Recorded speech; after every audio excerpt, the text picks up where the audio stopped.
आणि संतोष देशमुख हत्या प्रकरणाची चौकशी करणाऱ्या एसआयटीवर पुन्हा एकदा गंभीर आरोप झालेत। मात्र यावेळेस आरोप करणारे आहेत वाल्मिक कराडचे नातेवाईक। वाल्मिक कराडच्या पत्नीने आता एसआयटीवर गंभीर आरोप केले।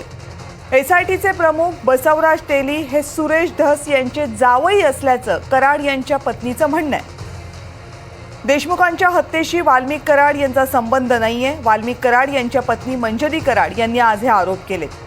आज सकाळपासूनच वाल्मिक कराड यांच्या पत्नी आणि वाल्मिक कराड यांच्या आई या परळी पोलीस स्टेशनच्या बाहेर ठिय्या आंदोलनाला बसलेले आहेत आणि मोठ्या प्रमाणावर वाल्मिक कराड यांचे कार्यकर्ते समर्थन करणारे लोक हे या आंदोलनाच्या बाजूने त्यांच्यासोबत उभे आहेत। परळीमध्ये आणि बीडमध्येच वातावरण काहीसं तप्तंय। वाल्मिक कराड यांच्यावर मोक्का लावल्याची कारवाई करण्यात आल्यानंतर आणि त्यानंतर वाल्मिक कराड यांच्या पत्नी मंजली कराड यांनी हे गंभीर आरोप केलेत एसआयटी संदर्भात।